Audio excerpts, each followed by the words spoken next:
안녕하세요. 오늘 국제개발협력 주요 이슈 중 교육과 개발협력 강의를 맡게 된 충남대학교 교육학과의 박환보입니다. 반갑습니다. 교육은 국제개발협력에서 가장 큰 비중을 차지하는 분야 중 하나입니다. 특히 민간단체에서 행하고 있는 국제개발협력에서는 교육이 더 큰 비중을 차지하고 있습니다. 교육이라는 활동을 통해 모든 개발 문제를 해결할 수는 없지만 교육 없이 또한 인류의 지속가능한 삶도 만들어내기가 어렵습니다. 그래서 그만큼 교육이 국제사회나 국제개발협력 분야에서 큰 중요성을 갖고 있습니다. 왜 국제개발협력에서 교육이 중요한지에 대해 조금 더 자세하게 살펴보고 교육 발전과 교육을 통한 경제사회 발전을 위해 국제사회가 무엇을 어떻게 해왔는지에 대해서 알아볼 것입니다. 구체적인 학습 목표는 다음에 3가지입니다. 첫째, 세계 교육 현황과 국제개발협력에 있어서 교육의 중요성을 이해한다. 둘째, 교육 분야 국제개발협력에 관한 국제사회 논의 동향에 대해 이해한다. 셋째, 교육 분야 발전을 위한 국제사회 지원 현황과 지원 전략에 대해서 이해한다. 이렇게 3가지 학습 목표를 가지고 오늘 강의를 진행하도록 하겠습니다. 그럼 우선 국제개발협력에서 교육의 중요성에 대해 이야기해 보려고 합니다. 한국 사회에서 교육은 너무나 당연한 일상적 활동이죠. 개인이 자신의 삶을 변화시키기 위해 가장 먼저 시도하는 일입니다. 학부모님들이 좋은 교육을 찾아서 이사를 다니고 다들 아시겠지만 가계소득의 상당액을 자녀 교육비에 지출하고 있습니다. 또한 소위 명문학교가 있거나 학원들이 즐비한 지역은 교육 여건이 좋다고 소문이 나서 부동산 가격도 높다고 합니다. 대학 교육을 받아도 취업하기 어려운 현실 속에서도 우리 청년들의 대안은 또다시 교육입니다. 자격증을 따기 위해 교육을 받고 취업에 필요한 면접 스킬, 자기소개서 작성에도 교육에 의존합니다. 지금 아무리 어려움이 있더라도 교육을 통해 무언가 할 수 있다. 내 삶을 더 나은 삶으로 나아가게 할 수 있다라는 그런 희망을 가지고 살아가고 있습니다. 한국 사회에서 교육에 대한 믿음은 교육의 양과 질적인 부분의 확대에 있어서 매우 큰 역할을 했습니다. 그렇다면 다른 사회는 어떨까요? 지금 보시는 그래프는 유아교육 취약률 그래프입니다. 취약률은 교육기관에 다녀야 할 인구 중에서 해당 교육기관에 재학하고 있는 학생 수를 나타냅니다. 유아교육에 있어서는 어린이집이나 유치원 등에 대한 접근성을, 즉 기회보장을 의미하는 자료입니다. 지금 2가지 파란색과 주황색 그래프를 보여드렸는데요. 파란색은 2010년, 그리고 붉은색은 2017년의 자료이고 지역별로 차이를 보여줍니다. 그림에서 알 수 있듯이 지난 10년 동안 유아교육 취약률은 향상되었습니다. 전 세계의 50% 이상의 아동들이 유아교육을 받고 있습니다. 그런데 지역별로 편차를 보시면 아시겠지만 모든 지역이 동일하게 성장한 것도 아니고 모든 지역의 취약률이 비슷한 것도 아닙니다.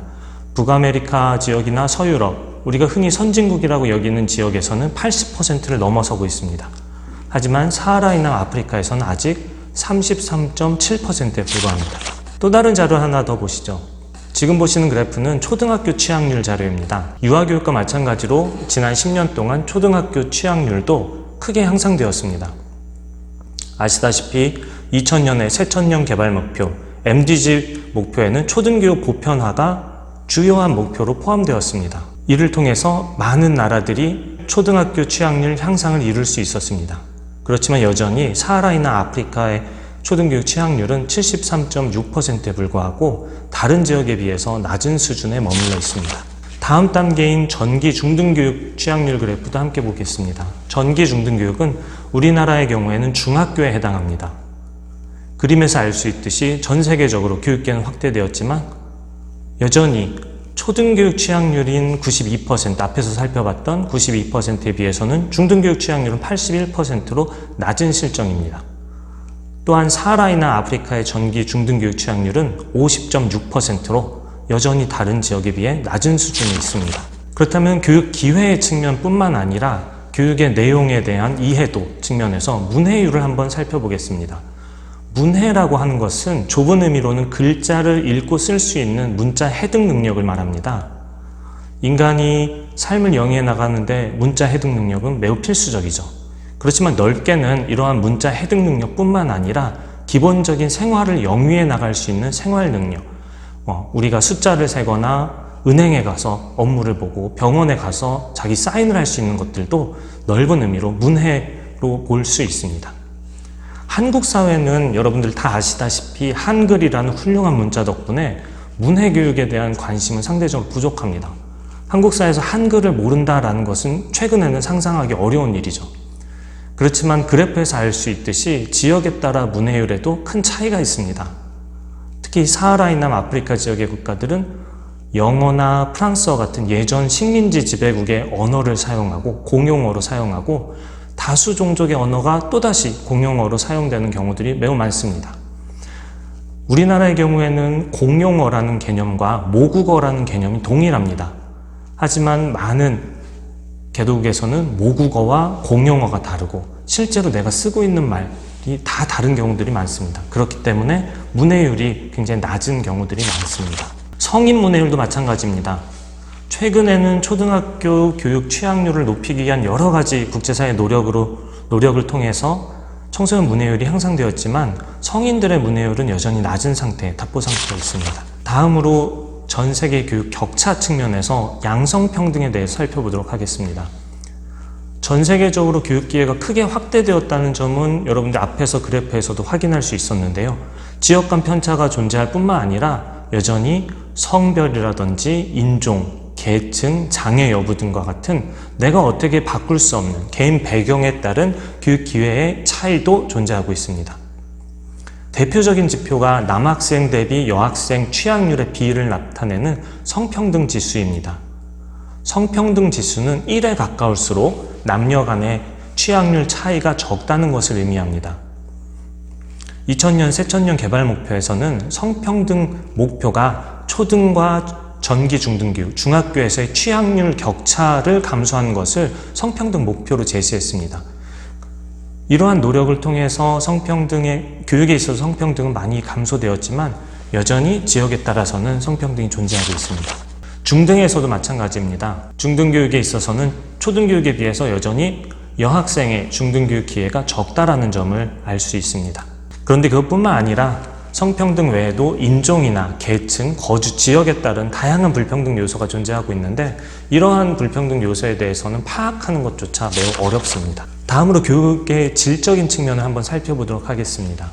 전 세계적으로 초등교육 기회가 크게 확대되었지만 교육의 질이라는 측면에서는 여전히 한계가 있습니다. 특히 초등학교 취약률을 높이기 위해서 MDG나 EFA 같은 이전의 국제개발협력에서의 교육 사업들이 초등학교 교육의 학생 수를 늘리는 방식으로 진행되었습니다. 그러다 보니까 교사 1인당 학생 수와 같은 측면, 동일한 교실의 학생 수만 증가한다라는 이런 질적인 부분에서는 오히려 열악해졌습니다. 그래서 이러한 문제의식을 가지고 2015년 이후에는 교육의 질 향상을 위한 노력을 많이 기울이고 있습니다. 전 세계적으로 이러한 노력 덕분에 훈련받은 교사 1인당 학생 수 지표가 상당 부분 개선되었다고 볼 수 있지만 그래프에서 보시는 것처럼 여전히 사하라이나 아프리카에서는 46.5명으로 국제사회가 제시하는 최소 기준인 40명을 넘어서고 있습니다. 한국의 경우에는 교사 1인당 학생 수가 2019년 OECD 통계 기준에 따르면 초등학교는 16.4명입니다. 중학교는 14명, 고등학교는 13.2명입니다. 근데 이건 평균이거든요. 여러분들이 아마 체감하시는 것보다는 매우 적을 겁니다. 아마도 한국에서는 30명을 과밀학급 기준으로 일반적으로 보는데 30명이 넘으면 보조교사를 두거나 아니면 다른 방식으로 분반을 하는 형태로 이걸 개선하려고 합니다. 자, 근데 16.4, 14명이라는 기준은 평균점이거든요. 우리가 도심지에 있는 학교와 농어촌 지역에 있는 학교의 학생 수가 다릅니다. 그렇다면은 바꿔서 생각하면 우리가 개도국에서 나타나고 있는 지표, 아까 말씀드렸던 사하라이남 아프리카에서 46.5명도 평균이라면 지역에 따라서는 90명, 100명 가까이 열악한 교육 환경을 보일 수 있다는 점도 여러분들이 쉽게 상상할 수 있습니다. 단순히 교사 1인당 학생 수를 줄이겠다라는 측면의 접근이 아무나 교사를 시킬 수는 없겠죠. 근데 실제로는 아무나 교사를 시키고자 하기도 했습니다. 중학교만 나온 사람도 농어촌 지역에서는 교사가 없으니까 그냥 너 이제부터 교사야 라는 식으로 교사 1인당 학생 수 지표를 개선하려고 노력했는데요. 그러다 보니 최근에 국제사회에서는 훈련받은 교사, 제대로 교사 훈련을 받은 교사의 수를 늘리자라는 것이 지금 현재의 우리의 노력입니다. 그런데 현실은 어떨까? 아직 많은 부분의 도전 과제가 많이 남아 있습니다. 특히 사하라이나 아프리카 지역에서는 교사 1인당 학생 수뿐만 아니라 훈련받은 교사 1인당 학생 수, 이 지표를 개선하기 위한 노력이 여전히 필요합니다. 절대적인 교사의 수, 그리고 훈련받은 교사, 양질의 교사라는 측면에서 지금 앞으로 우리가 해야 될 점이 굉장히 많습니다. 왜냐하면 이 그래프 한번 보시죠. 이 그래프는 2015년에 유네스코에서 앞으로의 새로운 교육 목표 달성을 위해서는 교사가 많이 필요하다. 그럼 어느 정도의 교사가 필요할 것이냐를 한번 예측해 봤습니다. 그림에서 알 수 있듯이 초등학교 학생 수가 늘어나고 중학교 학생 수가 늘어난다면은 교사가 그만큼 필요하겠죠. 그리고 또 한편으로는 지금 고용되어 있는 교사들이 정년 퇴임을 할 거고, 그러면 퇴임하는 교사의 수, 그다음 신규로 늘어나는 수요가 필요한 교사의 수, 이런 것들을 상정했을 때, 고려했을 때 어느 정도의 교사가 필요할까? 초등학교의 경우에는 교사 1인당 학생 수 40명 기준으로만 한다고 하더라도 2,440만 명의 교사가 새로 필요하고, 특히 340만 명을 지금보다 신규 채용해야 한다고 합니다. 중등학교의 경우에는 교사 1인당 학생 수를 25명으로 상정했을 때 총 4,440만 명의 교사가 필요한데, 이를 위해서는 1,670만 명의 신규 교사 채용이 필요하다고 합니다. 자, 그렇다면 이러한 신규 교사를 누가 어떻게 양성할 것인가? 이것도 앞으로 우리가 국제개발협력에 있어서 굉장히 중요한 과제 중 하나입니다. 또 다른 교육의 질 측면을 한번 살펴보도록 하겠습니다. 교육의 여건, 특히 교육 환경과 관련된 부분입니다. 교육 환경의 격차도 매우 심각한 문제입니다. 양질의 교육은 최소한의 학습 환경이 갖추어져야만 가능한 일입니다. 많은 개도국에서는 그런데 학습에 필요한 필수 환경인 교실조차 갖추고 있지 못한 경우가 많습니다. 지금 두 사진을 제가 제시해 드렸는데요. 왼쪽에 있는 과테말라의 교실의 사진입니다. 제가 직접 찍었는데 이거는 사실 교실이 없다 보니까 과테말라 교실에서 교실과 교실 사이에는 공터를 임시 방편으로 교실로 활용하고 있는 모습입니다. 반면에 스웨덴의 교실입니다. 이 사진은 한때 우리 인터넷상에서 온라인상에서 스웨덴의 흔한 교실 풍경이라는 이름으로 화제가 됐었습니다. 매우 자유분방하고 창의적인 사고를 할 수 있는 자유분방한 형태의 필수 교육 환경이 갖춰져 있다. 이 상당히 대비되는 두 가지 사진을 통해서 열악한 교육 환경을 알 수 있습니다. 열악한 교육 환경은 교실이 없는 것뿐만 아니라 교실이 있다고 하더라도 교실의 내부의 시설 환경이 열악한 경우가 매우 많습니다. 학교 환경이 너무 덥거나 혹은 너무 춥거나 비가 새거나 방음이 되지 않는 경우도 굉장히 많고, 화장실이 열악한 경우도 많습니다. 우기에 비가 많이 내리는 그 속에서 공부를 해야 되는데 아이들은 맨발로 빗 속에서 다니면서 학교로 들어와야 되고, 그런 속에서 화장실을 다녀야 한다면은 그 누구도 학교에 가고 싶어 하지 않겠죠. 그런 속에서 개인들에게, 아이들에게 너 공부 더 열심히 해, 교육을 더 많이 받아야지 더 나은 삶을 살 수 있어, 아무리 외쳐봐야 소용이 없을 수도 있습니다. 그만큼 전 세계 교육 격차 중에 열악한 교육 환경도 우리가 함께 고려해 봐야 될 부분입니다. 그렇다면은 왜 우리가 이만큼 전 세계 교육 격차를 해결해야 되느냐? 교육 격차는 지구촌에 살고 있는 우리가 함께 해결해야 될 공동의 과제입니다. 특정한 지역이나 국가에서 태어났다고 해서, 특정한 신체적 특징을 갖고 태어났다고 해서 내가 선택할 수 없는 어떤 이유에서든지 교육받을 권리를 침해당해서는 안 됩니다. 개도국의 열악한 교육 환경과 교육의 질, 부족한 교육기회는 특정 국가의 문제가 아닙니다. 오랜 식민지 지배, 그로 인한 언어의 문제, 경제적, 문화적 종속관계, 국가 내 갈등 등 다양한 원인으로 인해 교육권을 제약받고 있으며 개발 격차를 초래하게 됩니다. 따라서 국제사회는 교육권 보장을 함께 해결해야 할 과제로 강조하고 있습니다. 이러한 점을 명확히 하기 위해서 국제사회는 모든 사람이 교육받을 권리를 갖고 태어났다는 점을 명시적으로 이야기를 합니다. 세계 인권선언을 통해서 교육권 보장에 합의했고, 또한 국경을 맞대고 서로 전쟁하며 다투는 삶이 아니라 서로를 이해하고 평화를 이어나가기 위해서는 인류가 함께 소통하고 이를 위한 기초교육의 보장이 필요하다는 점을 우리는 분명히 합의했습니다. 이러한 인권으로서의 교육권에 있어서 특히 아동이 강조되고 있지만, 그렇다고 해서 꼭 아동의 교육권만 강조하는 것은 아닙니다. 또한 교육권은 인권으로서의 교육권뿐만 아니라 개발을 위한 수단으로서의 교육도 매우 강조되고 있습니다. 사실 제2차 세계대전 이후에 인권으로서 교육권을 확대하자라는 논의는 담론 수준에서 머물고 실질적인 성과를 보이지 못했습니다. 신흥 독립국가들의 입장에서는 인권적으로 교육권 보장하자라는 것보다는 그 교육권을 보장했을 때 우리에게 어떤 이득이 있느냐가 매우 중요한 과제였습니다. 국가를 만드는데 국가의 경제를 발전시키는 데 있어서 교육이 매우 중요하다라는 점을 강조했었고, 실제로 인적 자본론이라든지 발전교육론 등과 같은 이론적 뒷받침을 통해서 국제개발협력에서도 교육이 매우 강조되었습니다. 그러나 사회경제 발전을 위한 국가교육과 그것을 지원하는 선진국의 협력이 과연 개도국 사회 구성원들의 성장과 발전에 기여했는가? 지속적인 교육 분야 협력에도 불구하고 교육계의 확대나 경제사회 발전은 더디게 나타났습니다. 그러다 보니까 이러한 협력이 과연 누구를 위한 거지? 라는 근본적인 문제제기도 나타났죠. 이러한 과정에서 파울로 프레이리나 아마티아 센 같은 학자들이 지금까지의 교육이나 교육 협력이 인간을 자신의 삶의 문제를 해결해 나가는 주체가 아니라 수동적인 객체로 전락시켰을 뿐이다. 교육을 단순히 경제사회 발전의 수단으로만 간주했다는 점은 굉장히 잘못된 접근이다 라고 비판을 합니다. 그리고 교육은 인간이 스스로 자신을 둘러싼 세계를 비판적으로 인식하고 주체로 성장하는 과정이며, 인간다운 삶을 살아가기 위해 부당한 억압이나 모순에 대항하고 극복할 수 있는 역량을 키우는 행위라는 점을 강조합니다. 따라서 교육에 있어서 교사도 단순히 지식을 잘 전달하는 전달자가 아니라 삶을 총체적으로 이해하고 자신의 삶을 살아갈 수 있도록 도와주는 조력자의 역할을 수행해야 한다고 강조합니다. 국제개발협력에서 교육은 교육받은 개인들이, 사회 구성원들이, 개별 국가들이 자신의 개발 문제를 자각하고 스스로 해결할 수 있도록 역량을 키우는 과정이라는 점에서 매우 중요한 역할을 수행합니다. 이번에는 국제사회의 교육 의제를 중심으로 교육 분야 국제개발협력의 동향에 대해서 살펴보도록 하겠습니다.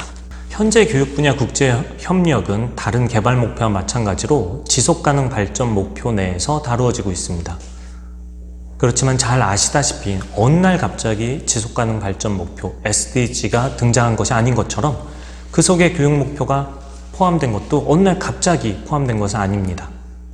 2015년 SDG 등장 이전에도 여러 가지 국제사회의 교육 의제가 존재했고, 이러한 논의가 점차 SDG로 수렴되었습니다. 대표적으로 모든 이를 위한 교육 EFA 목표나 새천년 개발 목표, 그리고 유엔의 지속가능 발전을 위한 교육 추진, 글로벌 교육 우선 구상과 같은 여러 가지 교육 관련된 의제들이 논의 과정 속에서 수렴하며 SDG라는 목표로 탄생하게 되었습니다. 그다음 여기서 가장 먼저 우리가 국제사회 교육 의제에 대해 살펴볼 때 먼저 이해해야 할 의제가 바로 EFA, 모든 이를 위한 교육입니다. EFA는 기초교육기회 확대를 위한 유엔 산하기구와 개발은행의 독자적인 노력이 한계에 봉착한 상황에서 유네스코를 중심으로 유엔 아동기금, 유엔 개발계획, 유엔 인구기금 등이 공동으로 목표를 설정했습니다. 1990년 태국 좀티엔에서 개최된 모든 이를 위한 교육 세계교육회의에서 국제사회는 교육은 기본적인 인권의 하나이며 모든 사람이 살아가는 데 필요한 지식과 기능을 배울 기회를 얻고 직면한 다양한 문제를 해결하기 위해서는 기초교육의 양적, 질적 확대가 필요하다는 점을 강조했습니다. 앞에서 말씀드렸던 바와 같이 제2차 세계대전이 끝난 이후에 국제사회는 기본권, 교육의 기본권을 보장하자, 인권으로서의 교육권 보장이라는 입장과 경제사회 발전을 위한 교육권 보장이라는 입장이 경쟁하는 구도 속에서 발전해 왔습니다. 하지만 이런 구도 속에서 실질적으로 개도국에서의 교육계의 확대가 이루어지진 않았습니다. 괄목할 만한 성장이 나타나지 않았죠. 그런 속에서 개발협력에서는 또 한편으로는 재원이 점점 감소하면서 효율적으로 이러한 목표를 해결해야 되고 목표를 달성해야 될 그런 문제의식을 갖게 되었습니다. 이러한 과정에서 이 좀티엔 회의를 통해 교육계의 확대를 위한 보다 구체화된 목표를 설정하고 목표 이행을 위한 공동의 노력에 합의했습니다. 특히 세계은행의 참여가 기존의 담론과 방향성을 강조했던 교육 목표를 개발협력의 관점에서 보다 명확한 협력 대상과 목표로 구체화했다는 데에 높게 평가할 수 있습니다. 그리고 2000년 세네갈 다카르에서 열린 세계교육회의에서 구체적인 6개 목표와 행동계획의 합의로까지 이어졌습니다. 그러나 EFA 6개 목표를 좀 TN에서 이야기를 하면서 그 이후 세네갈 다카 회의를 거치면서까지도 국제사회로부터 이전만큼의 관심과 지원을 받지 못했습니다. 특히나 EFA 6개 목표 중에서 모니터링과 평가가 수월했던 2가지 목표, 보편적 초등교육과 초중등교육에서의 양성평등 목표가 같은 해에 발표된 유엔의 새천년 개발 목표에 포함되었습니다. 이로써 보편적 초등교육과 초등교육에서 양성평등이라는 목표는 2000년부터 2015년까지 국제사회가 함께 달성해야 할 교육 분야의 목표로 자리매김했습니다. 이 부분은 굉장히 높게 평가하고 긍정적인 평가할 수 있겠지만 그것이 꼭 괄목할 만한 변화로 이어지는 데는 다소 한계가 있었습니다.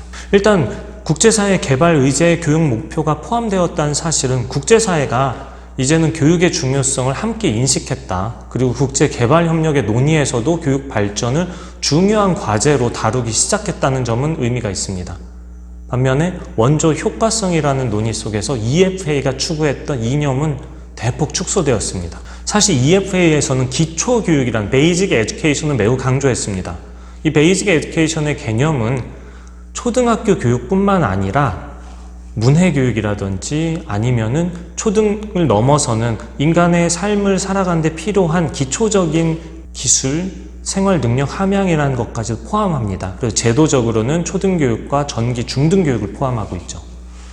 하지만 영유아 교육, 초등교육, 전기, 중등교육, 문해교육 이런 것들을 포괄적으로 다루고 있었던 개념인 베이직 에듀케이션이라는 개념이 측정하기는 매우 불편하죠. 모니터링하기 매우 불편하죠. 그러다 보니까 MDG에서는 초등학교 교육으로 대폭 축소되게 됩니다. 또한 학교 밖에서 이루어지고 있는 다양한 비형식 교육도 EFA에서는 중요한 교육의 활동으로 다루어 왔습니다. 그렇지만 MDG에서는 마찬가지로 초등학교 교육을 제외한 학교 밖에서 이루어지는 교육 활동들은 국제개발협력의 대상으로서 바라보지 않았습니다. 또한 교육의 질과 학습 성과라는 측면에서도 학교교육 이수라는 측정 가능한 지표만 다루게 됩니다. 문해교육, 얼만큼 글자를 읽고 깨우칠 수 있느냐, 삶의 능력이 얼만큼 향상되었느냐와 같은 교육의 성과는 MDG에서는 다루지 못하게 됩니다. 또한 무엇보다도 EFA와 MDG가 갖고 있는 차이점 중에 하나는 EFA는 교육이 인간의 기본권이라는 관점을 매우 명확하게 했습니다. 이에 반해 MDG에서는 교육이 기본권이라는 관점보다는 개발을 위한 수단이다. 특히 개도국의 발전, 개도국의 개발을 위한 수단으로서의 역할을 매우 강조하는 형태로 MDG에서 자리매김하게 됩니다. 이러한 EFA 목표와 MDG 교육 목표의 한계는 2015년 새로운 글로벌 개발 의제와 교육 의제를 논의하는 과정에서도 중요하게 다뤄졌습니다. 흔히 얘기하는 포스트 EFA, 포스트 MDG 논의 속에서 국제사회는 교육 기회의 보장이 그 자체로 의미를 갖기보다는 빈곤퇴치라는 개발 목표 달성의 수단으로 다루었다는 점에 대해서 비판적으로 성찰하게 됩니다.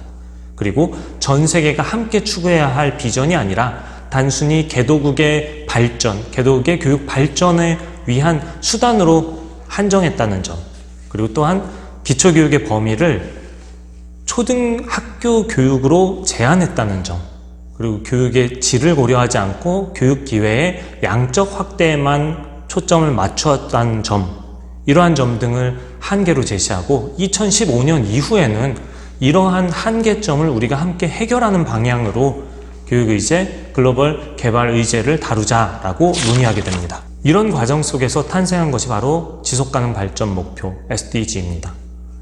SDG에서 교육은 개발 목표의 하나로 자리매김했습니다. 물론 17개 SDG 목표 중에 4번째 목표로 자리매김하는데 이때는 MDG처럼 몇 가지의 목표가 취사 선택된 것이 아니라 교육 목표 하위에 교육이 추구해야 될 방향성을 담고 있는 모든 것이 포함된 형태로 SDG 목표에 자리매김하게 됩니다. SDG 목표는 7개 세부 목표와 3개 이행수단 등 총 10개 목표로 구성되고 있습니다. SDG 교육 목표는 국제사회의 공동의 교육 지향점, 그리고 교육기회 보장의 범위, 그리고 교육의 질, 취약계층의 범위, 협력을 위한 구체적인 실천 과제 등을 이 목표 안에 아우르는 형태로 포함시켰습니다. SDG4 모두를 위한 포용적이고 공평한 양질의 교육 보장 및 평생학습 기회 증진이라는 이 포괄적 목표는 EFA에서 다루었던 그 정신을 계승하고 EFA 이후, MDG 이후에 국제사회가 가지고 있었던 비판적 성찰에 대한 그런 논의점들을 포함시키고 있습니다. 구체적으로 살펴보시면 첫째, SDG의 모든 영역에서 강조되는 누구도 뒤처지지 않게 하기라는 그런 Leaving no one behind, no one left behind라는 이 목표와 맥을 같이 합니다. EFA, Education for All이었죠. 이 for all을 그대로 가져오게 되죠. 그리고 두 번째로 포용적이고 공평한이라는 Inclusive and Equitable이라는 단어를 제시합니다. 포괄적 목표에. 이것도 마찬가지로 SDG에서 이야기하는 기본 정신, 포용성을 이야기를 한 거지만 한편으로는 EFA 목표나 MDG 목표에서 교육 형평성에 관한 논의가 지나치게 양성평등 논의에만 국한되었다는 점을 비판적으로 성찰한 것입니다. 교육기회 보장에 있어서 성평등 매우 중요하지만 성평등뿐 아니라 인종이나 계층, 지역 등 다양한 불평등 요소를 극복하려는 그런 의지를 함께 담고 있습니다. 세 번째로 그냥 에듀케이션이 아니라 퀄리티 에듀케이션, 양질의 교육이라는 목표를 명시적으로 제시합니다. 기존의 EFA나 MDG는 앞에서 이야기한 것처럼 초등학교 교육 기회의 확대에 초점을 맞추고 있었습니다. 양적 기회 확대라는 이러한 목표에서 초점을 맞추고 있다 보니까 질적인 부분에서는 소홀했다, 오히려 질적인 부분은 열악해졌다라는 비판적 성찰을 토대로 앞으로는 교육의 기회뿐 아니라 교육 여건, 그리고 교육의 과정과 성과에서도 교육의 질을 높이는 방향을 우리가 고민해야 된다라는 측면에서 교육의 질을 강조합니다. 네 번째로 명시적으로 평생학습 기회라는 점을 강조합니다.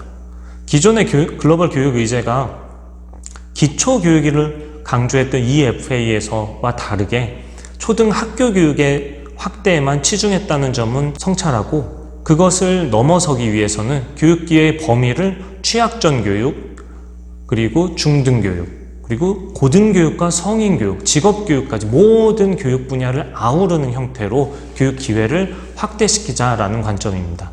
그리고 이 속에는 학교 교육뿐만 아니라 비형식 교육을 포함하고 있습니다.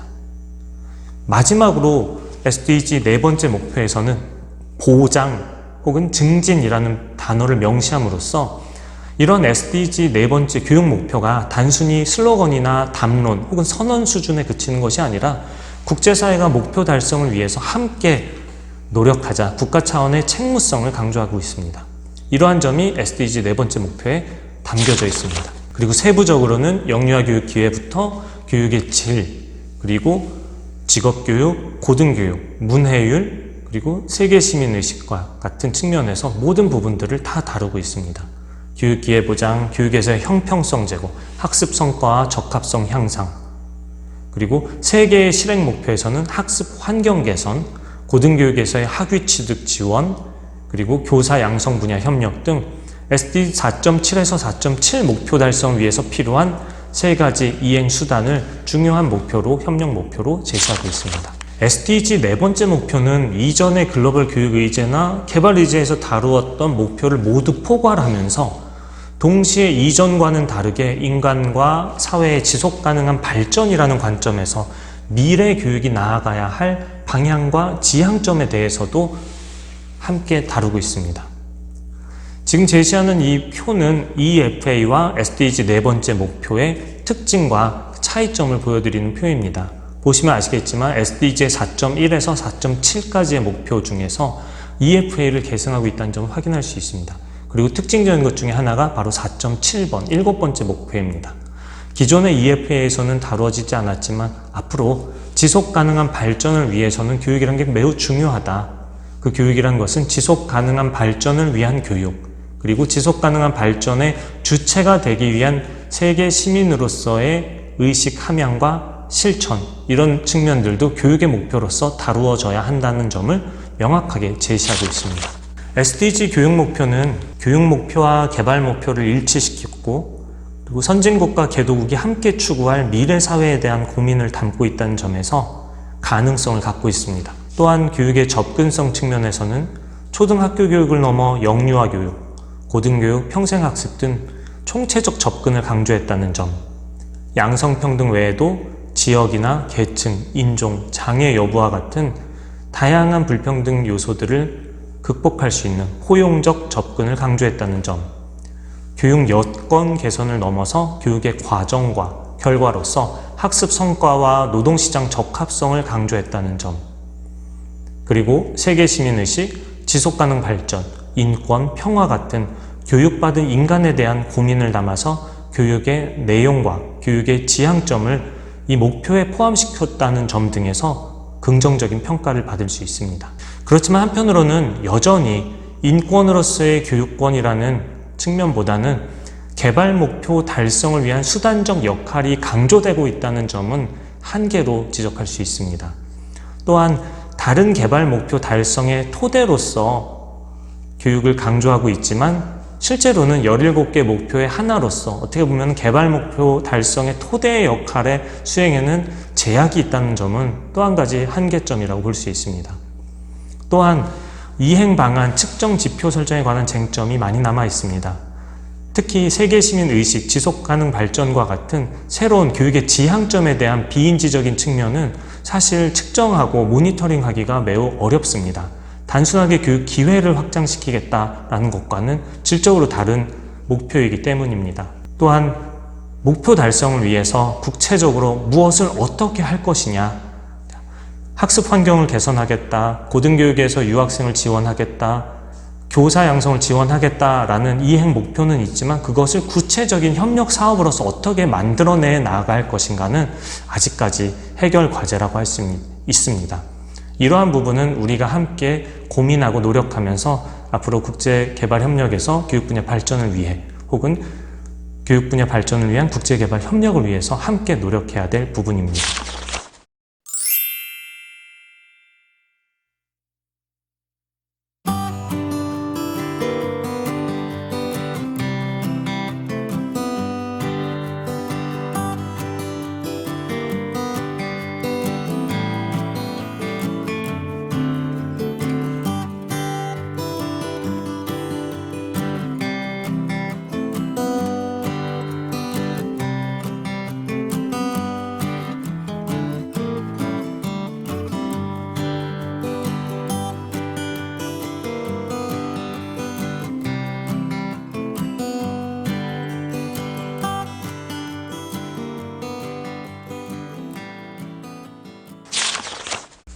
이번에는 교육 분야 국제 개발 협력의 지원 규모와 추이, 그리고 주요 국가의 전략 등에 대해서 간략하게 살펴보겠습니다.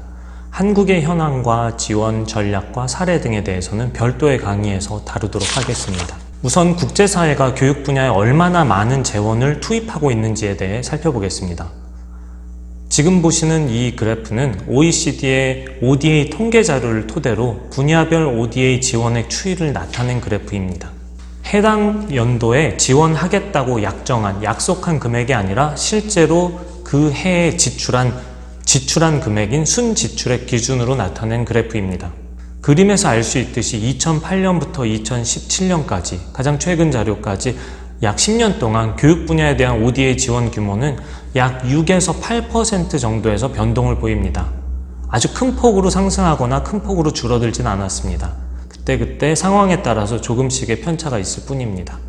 2017년도를 기준으로 보면은 교육 분야 지출액은 122억 9,800만 달러이고 이는 전체 ODA 지출액의 6.4%에 해당합니다. 다음으로 국제사회 교육 분야에 대한 ODA 지원액의 지원 주체별로 살펴보도록 하겠습니다. 지금 보시는 그래프의 파란색은 OECD 닥 회원국이 교육 분야에 지출한 지원액이고, 그리고 붉은색은 다자기구가 교육 분야에 지원한 지원액입니다. 그래프에서 알 수 있듯이 2008년부터 2017년까지 지난 10년 동안 양자 협력의 비중이 교육 분야에서는 70%가 넘는다는 사실을 알 수 있습니다. 다자 협력에 비해서 양자 협력 중심으로 교육 분야의 지원이 이루어졌다는 사실을 보여주고 있습니다. 다음은 OECD 닥 회원국의 교육 분야 지원 현황을 국가별로 나타낸 그래프입니다. 2008년부터 2017년까지 10년간의 총액 기준으로 살펴본 그래프이고요. 보시면 아시겠지만 제일 왼쪽에 있는 독일이 171억 4,800만 달러로 가장 큰 비중을 차지하고 있습니다. 다음으로 프랑스, 미국, 영국, 일본, 호주의 순으로 선진 공여국들은 교육 분야에 지원하고 있다는 점을 알 수 있습니다. 이 중에서도 독일과 프랑스는 고등교육, 즉 대학 교육에 대한 지원 비중이 전체 교육 분야 지원액의 70%가 넘을 정도로 매우 높습니다. 그리고 구체적으로 살펴보면은 이 두 국가는 주로 유학생에 대한 장학금 지원의 비중이 매우 높습니다. 또한 영국과 일본도 교육 분야 비중이 높은데 이러한 나라들은 아프리카와 아시아 지역의 구식민지 지배 국가에 대한 비중이 매우 높습니다. 여러분도 잘 아시겠지만 식민지 지배 국가들은 현재도 교육 체제나 언어 등에 있어서 매우 유사한 측면을 보이고 있습니다. 여전히 문화적 종속 관계로 인해서 교육 분야에 대한 지원이 용이한 측면도 있고, 반대로 개도국 입장에서는 교육 분야가 발전하지 않은 상황 속에서 영국이나 일본, 그다음에 독일이나 프랑스와 같은 식민지 본국으로의 유학이 한 가지 교육 발전을 위한 혹은 엘리트 양성을 위한 매우 중요한 통로로 활용되고 있습니다. 그렇다면 공여국 중에서 미국과 호주, 최근에 아시아 지역에서 급부상하고 있는 국가인 호주의 교육 분야 개발협력 전략을 한번 간략하게 살펴보도록 하겠습니다. 우선 미국의 현황을 살펴보면은 미국과 호주, 물론 두 나라 모두 식민지 지배 경험이 직접적으로 있지는 않습니다. 하지만 영어를 사용하고 있다는 장점을 가지고 교육 분야 협력을 매우 활발하게 진행하고 있고, 이를 통해서 외교적으로나 경제적으로 영향력을 확대하는 모습을 보이고 있습니다. 최근에 자국의 이익을 강조하는 것을 전면에 내세우면서 여러 방식으로 교육 분야 협력을 진행하고 있습니다. 미국의 경우에는 외교 안보 전략의 하나로 중동 이슬람 국가에 대한 교육 지원을 확대하고 있고, 자국 교육 시스템의 강점을 활용한 전략을 활용합니다. 외교 개발 검토 보고서를 살펴보시면 명시적으로 국가 안보의 측면에서 전략적으로 국익 증진하겠다. 그리고 교육은 인간 개발의 원천이며 경제 성장과 민주적 거버넌스와 긴밀히 연결되어 있다라고 이야기를 합니다. 아까 말씀드린 바와 같이 중동 이슬람 국가 내에서의 민주화, 민주적 거버넌스, 미국과의 협력, 외교 안보적인 측면에서 교육 협력을 진행하는 것에 근본적인 토대가 되고 있습니다. 그리고 미국의 개발협력 기구인 USAID의 경우에도 국가 중심과 주인의식을 우선하면서 학습과 교육 성과에 있어서 측정 가능하고 지속 가능한 향상에 대한 집중 투자를 하겠다. 그리고 수원국의 교육기관의 제도 강화, 역량 개발을 지원하겠다라고 이야기합니다. 하지만 이런 것들이 실제로는 미국의 국익을 위해서 어떻게 활용될 수 있을까라는 점도 매우 크게 고민하고 있다는 점이 지금 현재 선진국에서 나타나고 있는 전략적 특징 중에 하나입니다.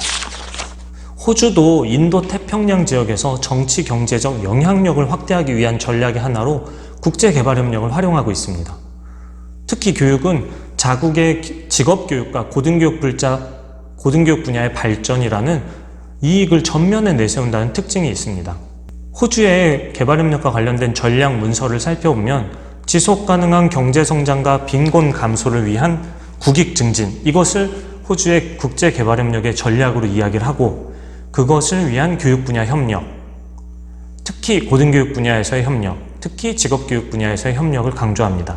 국제개발협력에서 동기를 우리가 이야기하는 데 있어서 인도주의적 동기, 외교 안보적 동기, 경제적 동기 등을 이야기하면서 균형적인 시각을 강조하고 있죠.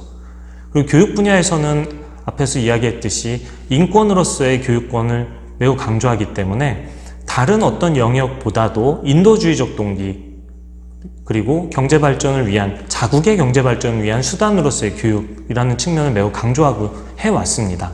그런데 최근에 이러한 현상들을 바라보면은 단순하게 교육이라는 게 인도주의적 동기보다는 정치 경제적 동기가 서로 경쟁하고 협력하고 있다는 점, 그리고 최근에는 정치 경제적 협력이라는 동기가 더 강해지고 있다는 점을 보이고 있습니다.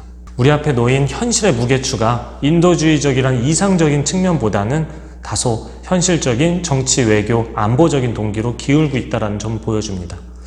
이러한 현실 속에서 한국은 혹은 지금 우리는 교육 분야 국제개발협력을 어떤 관점을 가지고 협력해 나갈 것인가 함께 고민해야 될 필요가 있겠습니다.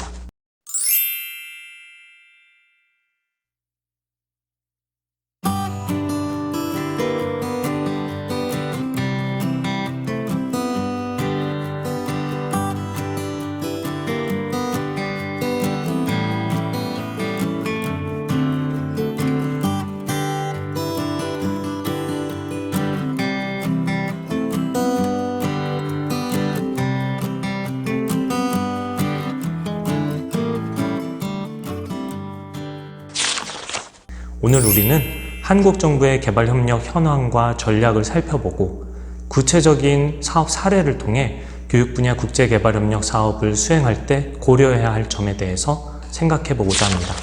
구체적인 학습 목표는 다음의 3가지입니다. 첫째, 한국의 교육 분야 국제개발협력 현황을 이해한다. 둘째, 교육 분야 국제개발협력 전략과 주요 사업에 대해 이해한다. 셋째, 사례 분석을 통해 교육 분야 국제개발협력 사업 수행 시 고려할 점을 파악한다. 이 3가지입니다. 우선 한국의 교육 분야 협력 현황에 대해 가용한 통계 자료를 토대로 살펴보도록 하겠습니다. 지금 보시는 그림은 2013년부터 2017년까지 최근 5년간의 교육 분야 ODA 지원 현황을 나타낸 그래프입니다. 이 자료는 OECD의 ODA 통계에 보고하는 한국수출입은행의 통계 자료를 토대로 작성한 그래프이며 특정 해에 지원하겠다고 약속한 약정액이 아니라 실제로 해당 연도에 지출한 순지출액 기준의 그래프입니다. 그림에서 알 수 있듯이 2017년 교육 분야 ODA 지원액은 2억 2,100만 달러이고 전체 ODA 지원액의 약 9.7%에 해당합니다. 교육 분야 지원액은 2013년부터 2017년까지 최소 9.7%에서 최대 11.9% 정도의 비중을 차지하고 있습니다. 이러한 수치는 전반적인 국제사회의 교육 분야 ODA 지원 비중인 6에서 8%에 비해서 높은 수준입니다. 그만큼 한국은 교육 분야에 대한 관심이 상대적으로 높다는 점을 보여주고 있습니다. 다음 보실 그래프는 한국의 교육 분야 지원 현황을 다른 분야와 함께 비교해서 보여주는 그래프입니다. 최근 5년 동안의 지원액을 총액을 기준으로 교육 분야의 지원 비중을 살펴보면 교육은 13%로 다른 분야에 비해서 가장 높은 비중을 차지하고 있습니다. 다음은 한국의 ODA 지원 비중을 코이카의 지역별 교육 분야 협력 현황을 토대로 살펴본 그래프입니다. 그래프에서 알 수 있듯이 파란색과 주황색, 파란색은 아시아 지역을 나타내는 그래프이고 주황색은 아프리카 지역을 나타내는 그래프입니다.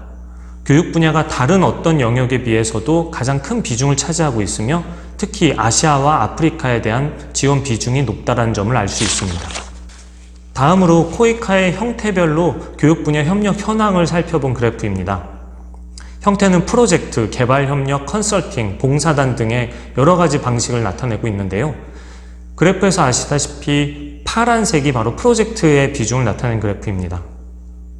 교육 분야는 프로젝트의 비중이 다른 영역과 마찬가지로 매우 큰 비중을 차지하고 있습니다.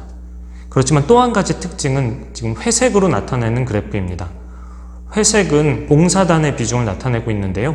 다른 영역에 비해서 교육 분야의 경우에는 봉사단 형태의 협력의 비중이 높다는 점을 알 수 있습니다. 아시다시피 해외 봉사단 사업은 코이카의 WFK 봉사단으로 통합 관리 운영되고 있습니다. 그리고 봉사단에 참여하는 상당수가 대학생들입니다. 아직 배우는 입장인 청년 봉사단이 자신의 전문성을 활용할 수 있는 분야는 매우 제한적일 겁니다. 보건 분야에서 어떤 활동을 하기는 굉장히 어렵겠죠. 그렇기 때문에 봉사단은 주로 개도국의 교육 현장에서 한국어, 컴퓨터, 태권도 등의 교과 교육을 담당하는 경우가 많고 직업교육훈련기관에서 기술교육을 담당하기도 합니다. 다음으로 최근 SDG 교육 목표에서 강조되고 있는 교사교육 분야에 대한 지원 현황입니다. 한국 교사에 대한 국제사회의 관심이 매우 높습니다. 한국은 우수한 교원을 확보하고 있다고 평가받고 있고 한국의 교원 교육의 질도 높다고 평가를 받고 있습니다. 그렇기 때문에 교원 교육에 있어서 한국의 협력을 매우 요구하고 있는데요. 그럼에도 불구하고 아직까지 실제로 교사 교육에 대한 ODA 지원 비중은 아직까지 적은 편입니다. 다음으로 코이카와 함께 교육 분야 무상 원조의 한 축을 담당하고 있는 교육부의 ODA 사업 현황을 살펴보도록 하겠습니다. 지금 아래 표에서 제시하고 있는데요. 표에서 알 수 있듯이 교육부의 ODA 사업의 약 70%는 글로벌 코리아 스칼라십이라는 GKS라고 부르는데 GKS 장학금 비중이 가장 큽니다. 이 사업은 개도국 유학생을 대상으로 한 장학금 지원 사업이고 앞에서 설명한 고등교육 분야에 포함되는 액수입니다. 많은 선진 공여국들도 고등교육 분야에 대한 지원 비중이 높고 그 중에서도 개도국 출신 유학생을 대상으로 한 재정 지원 비율이 매우 높습니다. 교육부가 한국의 경우에는 이 사업을 담당하고 있고요. 나머지 30% 정도 되는 비용으로는 다른 형태의 직접적인 교육개발협력 사업이나 아니면은 다자기구, 특히 유네스코를 활용한 다자협력 사업이 교육부 사업에 큰 비중을 차지하고 있다는 점을 알 수 있습니다. 이제 교육개발협력 체계와 추진 전략에 대해서 살펴보도록 하겠습니다. 앞에서 이야기했듯이 한국의 교육협력 개발협력 체계는 무상과 유상으로 구분되고 무상 원조 내에서도 코이카와 교육부가 주요한 협력 주체의 역할을 수행하고 있습니다.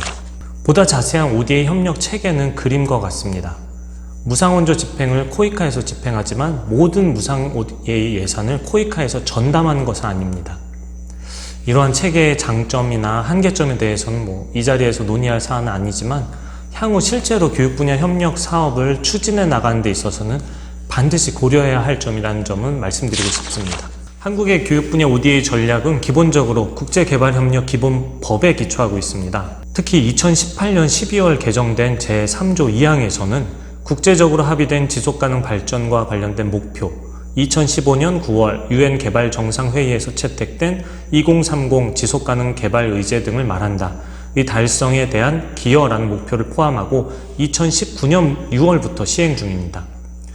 이는 곧 앞으로 한국의 교육 분야 ODA 전략을 추진하는 데 있어서 지속가능 발전 목표와 같은 국제사회의 규범에 어떻게 기여할 것이냐, 어떻게 연계할 것이냐가 매우 중요한 과제라고 할 수 있습니다. 또한 ODA의 기본 전략은 국제개발협력 기본법에 의거해서 매 5년마다 수립한 국제개발협력 기본 계획을 토대로 하고 있습니다. 그리고 이 기본 계획을 토대로 매년 시행 계획을 수립하고 그것을 기초로 사업을 추진하고 있습니다. 한국의 교육 분야 ODA 전략과 관련해서 가장 중요한 전략 중 하나는 중점 협력 국가와 국별 협력 전략입니다. 중점 협력 국가는 2010년에 발표한 국제개발협력 선진화 방안에서 제시한 원조 시스템의 효과적인 개편 방안의 일환으로 추진됐는데 이 조정 과정을 거쳐서 현재는 24개 중점 협력 국가를 정하고 그 국가들을 대상으로 원조의 70% 이상을 집중하는 방식으로 협력을 진행하고 있습니다. 특히 각 국가별로 3개에서 4개 정도의 중점 협력 분야를 선정했는데 24개 국가 중에서 총 15개 국가, 절반이 넘는 국가가 교육 분야를 중점 협력 분야로 명시하고 있습니다. 그만큼 한국 사회에서는 교육 분야를 강조하고 있다는 점을 잘 보여주는 사례입니다. 지금 보시는 아시아 국가 중에서는 11개 국가 중에서 네팔, 라오스, 몽골, 방글라데시, 베트남, 스리랑카, 캄보디아 7개 국가가 중점 협력 분야로 교육 분야를 정하고 있습니다. 다음 보시는 아프리카 중에서도 가나, 루안다, 모잠비크, 에티오피아, 우간다, 탄자니아, 세네갈, 제가 모든 나라 국가명을 읽었습니다. 모든 아프리카 국가에 대해서는 중점 협력 분야로 교육을 포함하고 있다는 점이 특징적입니다. 그리고 중앙아시아 지역에서는 우즈베키스탄을 중점 협력 분야로, 교육 분야를 중점 협력 분야로 정했고요. 이렇게 총 15개 국가에서 교육 분야를 중점 협력 분야로 강조하고 있습니다. 그렇다고 해서 다른 국가에서 교육 분야를 강조하지 않는다는 점은 아닙니다. 하지만 교육 분야가 강조되는 만큼 해당 국가와 협력하는 데 있어서는 중점 협력 국가의 중점 협력 분야, 특히 교육 분야를 강조할 필요가 있다는 점을 잘 보여주고 있습니다. 다음으로는 코이카의 교육 분야 중기 전략을 조금 더 자세하게 살펴보겠습니다. 코이카는 현재 2015년 지속가능 발전 목표가 수립된 이후에 2016년부터 올해 2020년까지 5년간의 중기 개발 목표 전략을 마련했습니다. 그 속에서는 양질의 교육을 통한 포용적 발전이라는 것을 비전으로 제시를 했고요. 다음과 같이 3가지 전략 목표와 핵심 프로그램을 설정했습니다.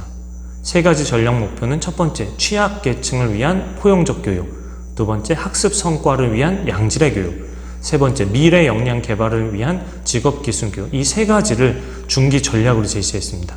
보시면 아시겠지만 이 3가지 목표는 SDG 목표의 내용과 매우 밀접하게 관련되어 있다는 점을 알 수 있습니다. 각 목표별로 구체적인 핵심 프로그램을 한번 살펴보면 첫 번째 목표인 학습 성과를 위한 양질의 교육의 경우에는 주요 프로그램으로 기초학력 증진과 교사 역량 강화, 그리고 안전하고 건강한 학교를 제시했습니다. SDG 네 번째 목표에서는 기초학력 증진, 이전의 교육 기회 확대뿐만 아니라 교육의 성과, 학습 성과를 매우 강조하고 있으며 그 학습 성과를 높이기 위한 협력을 강조합니다. 그 부분을 코이카의 중기 전략에 잘 담아내고 있습니다. 그리고 이를 위한 구체적인 협력 방안 중에 하나로 교원 교육 분야, 교사 협력을 강조했고 이행 목표로서 이야기를 했었죠. 이 부분도 코이카에서 잘 다루어내고 있습니다. 그리고 한 가지 안전하고 건강한 학교는 학습 환경 개선, 교육 여건을 개선하는 인프라 측면에서 학습 성과 향상을 위한 양질의 교육이라는 이 목표 내에 주요 프로그램으로 제시하고 있다는 점을 알 수 있습니다. 두 번째 목표인 취약계층을 위한 포용적 교육은 SDG4에서 강조하고 있는 포용성, 공평한 교육 기회 보장이라는 이 포용성에 대한 목표를 명시적으로 제시하고 있다는 특징을 갖습니다.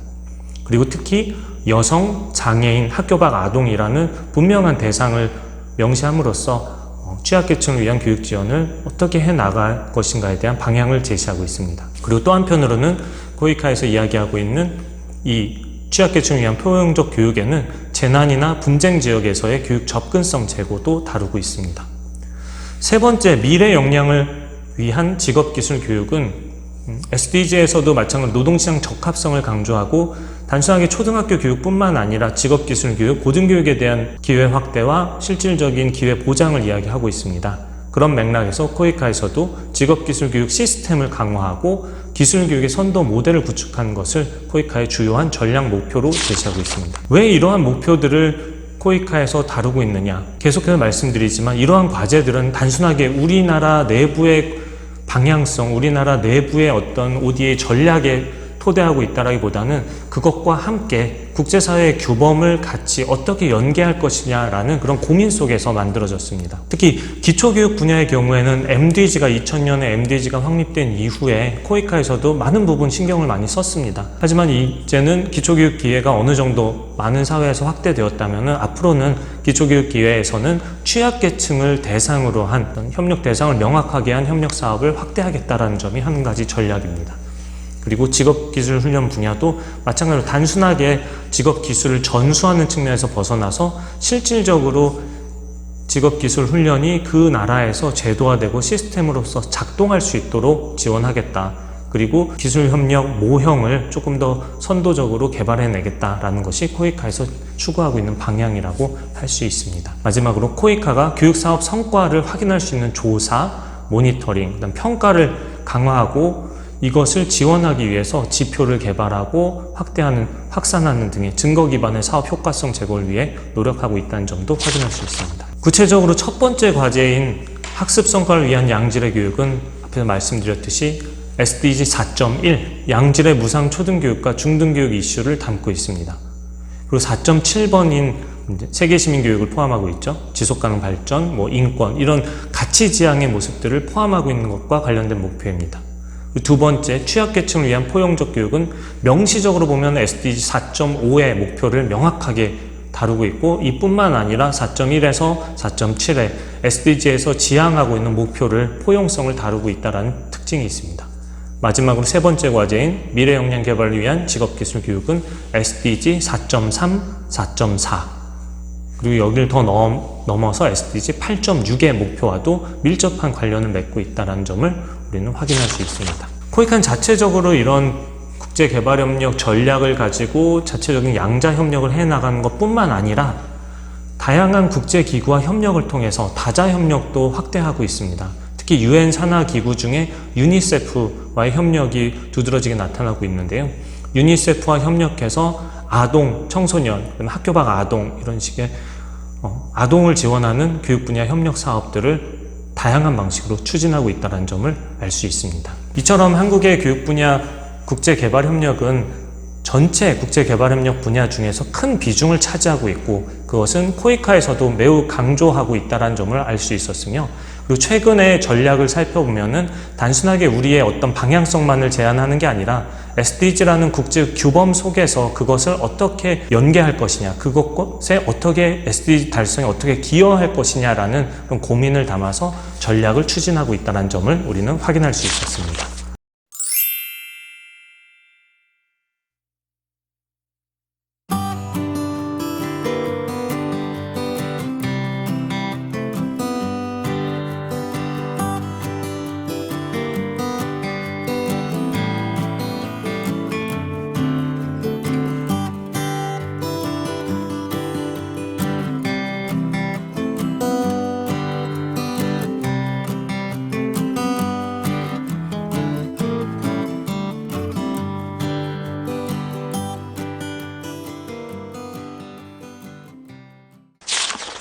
이번에는 교육개발협력의 실제 사업 사례를 통해서 앞으로 사업을 추진해 나가는 데 있어서 어떤 점을 고려해야 되는지에 대해서 한번 살펴보도록 하겠습니다.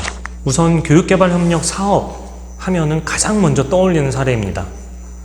바로 교육시설 건축에 대한 이야기죠. 시설 건축을 포함해서 물품 지원, 인프라 구축 이런 측면에서의 지원들입니다. 교육시설 지원 사업은 여러 주체에 의해서 진행되었고 여러 한계점을 노출했습니다. 그래서 최근에는 인프라 지원에 대한 사업 비중을 조금씩 줄여나가자라는 그런 논의도 있었습니다. 하지만 여전히 교육시설 지원은 필요한 사업입니다. 그렇다면 이것을 우리가 어떻게 앞으로 추진해 나갈 것이냐, 이것도 한번 고민해 봐야겠죠. 교육시설 지원 사업의 출발은 보통 이렇습니다. 개독에 갔는데 교육시설이 없네? 교육 기회를 보장해야 되는데, 교육 접근성을 향상시켜야 되는데 시설이 없네? 그럼 시설을 지어주자. 교육시설이 열악하네? SDG에서 학습 환경 개선이 중요한 목표니까 이 시설을 한번 개선하자. 이게 건축사업의 출발입니다. 그런데 출발은 좋습니다. 출발은 좋은데 그렇다면은 제대로 된 교육시설을 제대로 지어줘야 되는데 과연 우리가 그렇게 하고 있을까? 우리뿐만 아니라 국제사회가 그만큼 하고 있을까라고 생각해 본다면 또 다른 측면을 우리는 살펴볼 수 있습니다. 제가 두 가지 사진을 보여드렸는데요. 같은 건물입니다. 왼쪽에 가운데 어떤 사람이 팔 벌리고 서 있죠. 제가 저기서 팔 벌리고 서 있는데요. 왜 저러고 있을까요? 네, 맞습니다. 폭을 한번 재보고 있었습니다. 한번 상상해 보세요. 제가 팔을 벌렸을 때 칠판, 뒤에 있는 칠판, 작은 칠판 크기 정도이죠. 그리고 제 양옆으로 빈 공간이 별로 없습니다. 자, 그렇다면 이 폭이 기껏해야 한 3m 이내 정도의 폭이라고 할 수 있겠죠. 길이도 그렇게 길지 않습니다. 이 사진을 찍은 게 거의 벽에 붙어서 찍었거든요. 자, 외관을 한번 보겠습니다. 오른쪽 사진이 이 문해교실의 외관입니다. 이거는 아프리카, 서아프리카 지역에 있는 부르키나파소라는 곳에 있는 문해교실입니다. 한국의 사업 사례는 아닙니다. 어떤 단체에서 지원한 교실인데 출발은 이랬습니다. 많은 사람들이, 여성들이 문해교육을 받고 있는데 어디서 받고 있느냐? 나무 밑에서 받고 있다. 망고나무 밑에서 받고 있으니까 힘들지 않겠느냐? 비 오면은 교육을 받을 수 없네. 그러니 시설을 지어주자 라고 시작했습니다. 근데 시설을 지어줬는데 이렇게 지어줬어요. 왜 이렇게 지어줬느냐? 비용이 없으니까요. 여기서 무엇을 할지 고민하지 않고 어떻게 접근했느냐? 비용에 맞는 시설을 지었습니다. 그러다 보니까 팔 벌리면은 좁은 공간이에요. 여기에 몇 명이 들어갔냐? 40명의 학생이 들어갑니다. 40명의 학생이 들어가서 한 책상에 3명씩 앉아요. 교육이 가능할까요? 그 사람들에게 학습하라고 이야기할 수 있을까요? 불가능합니다. 어둡습니다. 왜 어두울까요? 창문을 열면 덥거든요. 그래서 창문을 닫아요. 어두워요. 공부할 수 없습니다. 자, 창문을 열면 덥고 창문을 닫으면 어둡고, 그러니 이 사람들은 여기에서 공부할 수 없습니다. 그래서 어떻게 하느냐? 밖에 나와서 다시 나무 밑으로 갔습니다. 그리고 이 건물은 무엇으로 활용하느냐? 네, 맞습니다. 창고로 쓰고 있습니다. 처음 시작과는 너무나 다른 관점이죠. 처음에는 제대로 된 문해교육 시설을 만들겠다라고 했을 텐데 정작 현실은 그렇지 않습니다. 한 가지 사례이지만 많은 부분 이렇게 접근하는 교육시설들이 많습니다. 왜? 비용에 맞추다 보니까.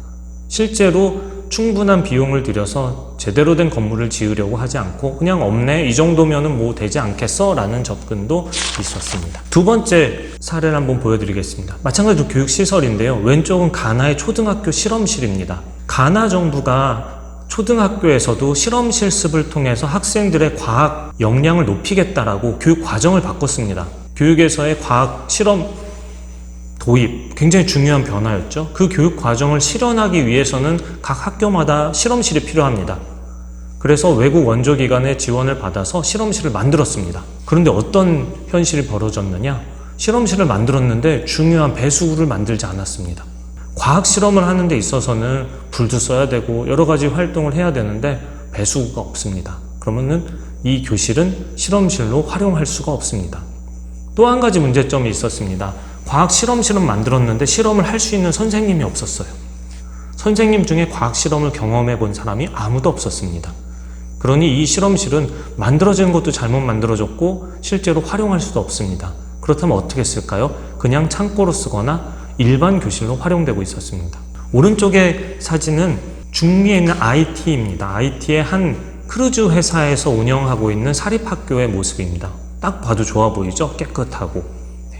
IT가 대지진이 일어나고 난 이후에 여러 가지 이제 학교도 다 많이 무너졌어요. 그래서 어떻게 하면 이 학교들을 재건할 수 있을까라는 고민들을 국제사회에서 많이 했었는데요. 그 과정 속에서 저도 한번 IT를 갔었을 때 찍은 사진입니다. 이 크루즈 회사에서 학교를 잘 지어줬어요. 자신들의 직원들 복지 차원에서. 근데 문제가 있었습니다. 뭐였느냐? 너무나 잘 지은 건물인데 저기 보니까 창문 하나가 깨져 있어요.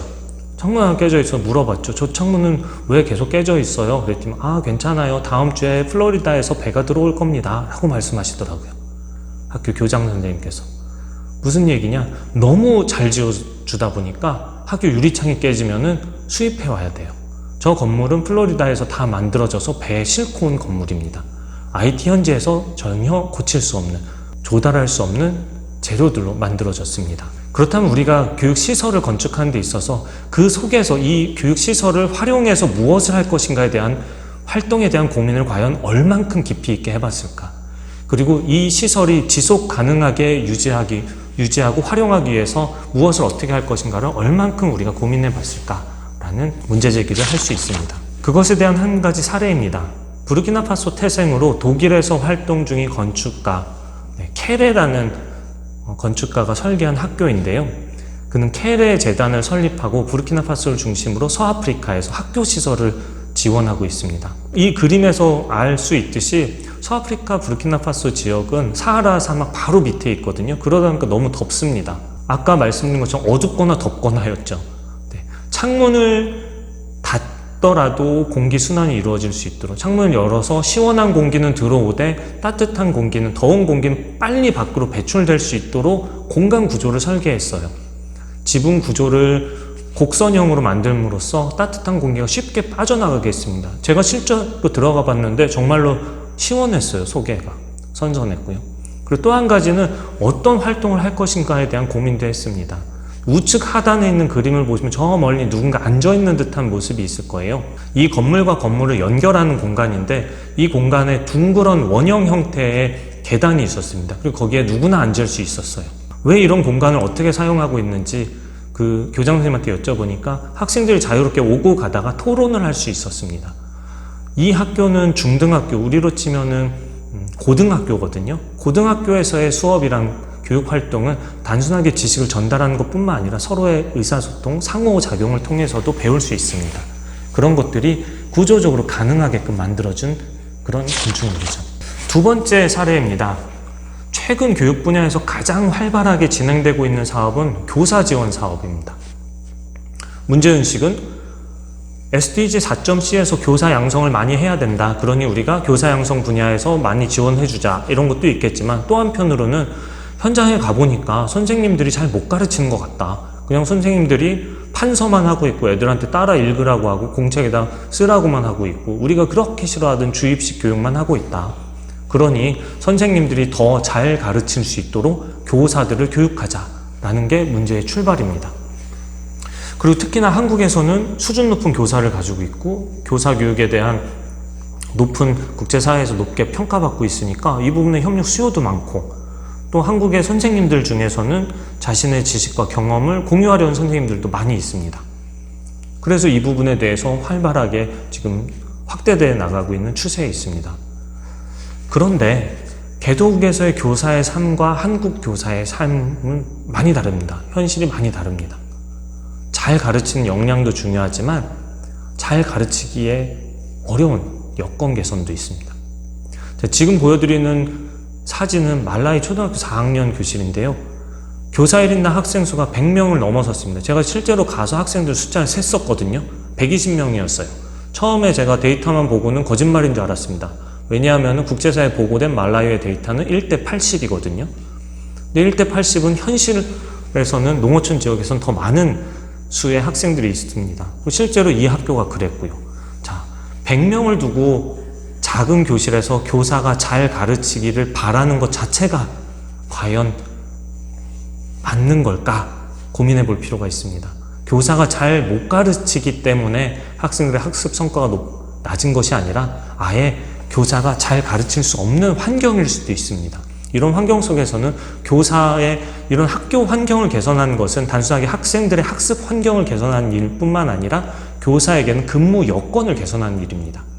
그렇기 때문에 이러한 구조적인 한계점을 그대로 둔 채 교사들한테 당신이 더 열심히 가르쳐야 돼요, 당신의 능력이 더 부족해요 라고 하는 거는 오히려 문제 해결을 어렵게 할 수도 있겠죠.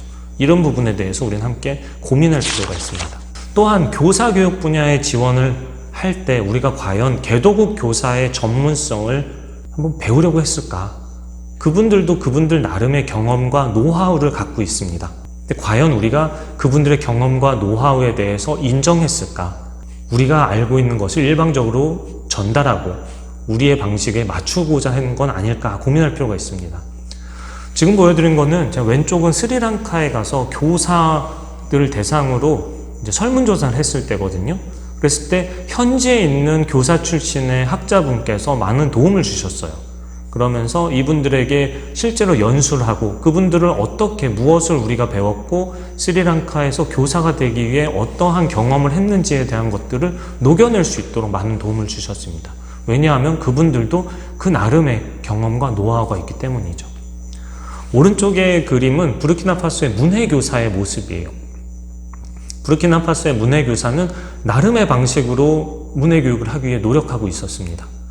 체계화된 교수법이 당연히 있었지만 그것을 교사는 나름대로 재구성해야 되거든요. 이 마을에서는 돼지 키우는 방법이라는 주제로 교육을 하는 장면이었어요. 사람들에게 물어봅니다. 돼지를 키우려면 뭐가 필요하지요? 라고. 사람들은 글자는 읽을 줄 몰라도 말은 할 수 있어요. 돼지 키우는 데는 사료가 필요해요. 뭐 이런 식으로 얘기를 해줍니다. 그러면은 선생님은 그걸 받아 적어줘요. 칠판에다가 사료라고 써주고 돼지라고 써줍니다. 이런 과정을 통해서 단어를 습득할 수 있도록 해주죠. 그리고 돼지를 키우는 데는 사료가 필요하다라고 문장을 작성할 수 있도록 해주고 문장을 읽을 수 있도록 도와줍니다. 그리고 여기 하나 더해서 돼지를 키우는 데는 예방접종이 필요하다라는 예방접종이라는 새로운 개념을 전달해주고 새로운 기술을 전달해줍니다. 이런 방식으로 문해교육을 진행하고 있었어요. 삶의 문제를 해결하는 방식으로 문해교육을 하는 모습을 보고 이것은 오히려 우리가 배워야 될 부분이다. 단순하게 한국에 있는 것을 모든 것 일방적으로 전수하는 것이 아니라 그분들의 경험과 전문성을 어떻게 우리가 활용하고 활성화할 것이냐, 이것도 우리가 고민해야 될 부분입니다. 또 다른 사례입니다. 세 번째 사례에서는 교육 프로그램을 직접적으로 지원하는 겁니다. 문제는 교육 프로그램을 그럼 개발해서 한번 실행해보자. 교사 다 두고 뭐 방과후 학교 프로그램 같은 거 많이 지원하고 있습니다. 많은 단체에서. 자, 근데 이 경우에는 뭐 외국 사례의 경우에는 미국이나 영국과 같은 영어권 국가는 영어 교육을 많이 하거든요. 그리고 일본은 수학 교육을 많이 해요. 한국은 최근에 어떤 점에서 많이 접근하고 있냐? ICT 교육도 굉장히 많이 하고 있습니다. 컴퓨터, ICT 교육들 많이 하는데, 근데 이렇게 교육 프로그램을 만들어서 접근하는 데 있어서 과연 우리가 그 나라, 우리가 협력의 파트너 국가의 교육 과정에 대해서 얼만큼 분석했는가, 그 시스템에 대해서 얼만큼 분석했는가, 이 부분에 대해서는 좀 고민할 필요가 있습니다. 제가 보여드리는 이 사진은 르완다의 코딩 교육 장면입니다. 르완다 초등학교의 코딩 교육. 제가 한국에 돌아와가지고 이야기할 때 르완다 초등학교에서 코딩 교육 하고 있어요 라고 하면 다들 깜짝 놀라세요. 르완다? 거기에서요? 글자는 제대로 쓰나요? 교과서는 뭐 있나요? 열악한 환경이 있다고 하더라도 지금 현재 기술과 관련된 부분은 동시적입니다. 우리나라뿐만 아니라 전 세계에서. 아프리카에 가서 여러분들이 깜짝 놀라시는 게 핸드폰을 갖고 있는 사람들이 굉장히 많거든요. 아프리카 사람들이 왜 핸드폰을 갖고 있지? 유선전화 갖고 있어야 되는 거 아니야? 아닙니다. 유선전화는 본 적도 없어요. 그 사람들에게는. 그만큼 기술 발전이 이루어졌다면 그 기술에 지금 현재 동시대의 기술 속에서 살고 있어요. 자, 르완다에서 코딩 교육은 OLPC라는 PC를 활용해서 하고 있고 전교생 대상으로 프로그램 스크래치라는 프로그램을 활용하고 있습니다. 한국도 똑같거든요. 한국의 초등학교도 스크래치 프로그램을 이용한 코딩 교육을 하고 있습니다. 그렇다면은 르완다에서 코딩 교육 프로그램에 대해서 어떤 교육 과정이 있는지를 우리가 충실하게 분석하고 그 속에서 어떤 점이 부족하고 어떤 부분에 대해서 우리가 지원할 수 있을까를 고민해야 되는데 과연 우리가 그만큼 고민하면서 접근할 것인가, 해왔는가 라는 지점에 대해서는 우리가 비판적으로 한번 성찰해 볼 필요가 있습니다. 오른쪽은 제가 같이 찍은 사진인데 이 친구가 스크래치라는 프로그램을 가지고 했던 내용이 뭐냐 하면은 EFA가 얼마나 중요한지, 교육이 얼마나 중요한지에 대해서 쓴 거예요. 시나리오를 그렇게 썼더라고요. 그리고 굉장히 저도 인상적이어서 찍었던 사진입니다. 또 한편으로는 교육 프로그램 운영을 하나를 만들어서 지원하는 방식이 아니라, 지원하고 실제로 운영하는 방식이 아니라 이제는 교육 내용뿐만 아니라 관리 운영의 주체도 현지화시키는 방식입니다. 방과후학교 프로그램을 어떤 프로그램을 만들었다면은 그것을 한국의 협력 주체들, 뭐 봉사단을 활용하던 직원을 활용하던 한국에서 직접적으로 수행을 하다가 점차 현지 직원 혹은 현지의 어떤 수행기관 개인에게 이양하는 방식으로 협력을 하고 있습니다. 근데 그 과정에서 많은 시행착오도 경험하고 있습니다. 하지만 그런 노력 자체는 우리가 높이 평가할 필요가 있습니다. 이 사진은 말라위에서 한 단체가 인형극을 통해서 아이들에게 보건교육을 하고 있었습니다. 마을 지역 주민들에게. 많이 합니다. 사실 이 단체뿐만 아니라 많은 단체들이. 왜냐면 언어의 제약이 있기 때문에 언어의 제약을 넘는 방식으로 뭐 보건교육이나 아니면 생활기술교육 같은 경우에, 인성교육 같은 경우에 이런 인형극을 많이 활용하는데요. 이 인형극이니까 1인극이 아니잖아요. 1인 단편 뭐 혼자 나오는 극이 아니니까 인형이 여러 명이 등장합니다. 뭐 10개 이상의 인형이 등장하겠죠. 근데 이 인형들이 최소한 한 5만 원은 해요. 그럼 10개면 50만 원이잖아요. 근데 비행기도 타고 가야 돼요. 그러니까 비용이 굉장히 많이 듭니다. 그러니 이 인형을 계속해서 외국에서 사서 조달할 수만은 없어서 현지에서 한번 만들어 보겠다라고 접근을 했는데, 현지에서 가장 인형을 잘 만든, 봉제 기술이 좋다는 사람한테 의뢰해서 만든 인형이 왼쪽이랍니다. 제가 보고 처음 막 웃었어요. 혹시 모델 안 주셨나요? 하고 물어봤어요. 그랬더니 모델 줬대요. 그 모델이 오른쪽이래요. 그래서 그 동네에서 가장 훌륭한 인형을 잘 만드는 사람인데 오른쪽 걸 보고 왼쪽을 만들었다고 합니다. 그래서 깜짝 놀랐죠. 팀이 쪽에서도 본인들도 다 놀랐다고 하더라고요. 왜냐하면 그 나라에서는 봉제 인형을 만드는 것 자체가 굉장히 흔한 일이 아니고 익숙하지 않았습니다. 그래서 이쪽에서 현지화시키는 과정 속에서 이걸 바꿨다고 합니다. 최근에는 목각으로. 아프리카의 많은 나라들은 봉제 기술보다는 나무를 가지고 조각하는 기술이 뛰어난 사람들이 많다고 합니다. 그래서 현지화를 할 때 그런 방식으로 좀 바꿔 나가는 것도 지금 많이 현지화하는 방식으로 나타나고 있습니다. 네, 이상으로 강의를 마치겠습니다. 감사합니다. 지금까지 교육과 개발 협력에 대해서 알아보았습니다. 경청해 주셔서 감사합니다.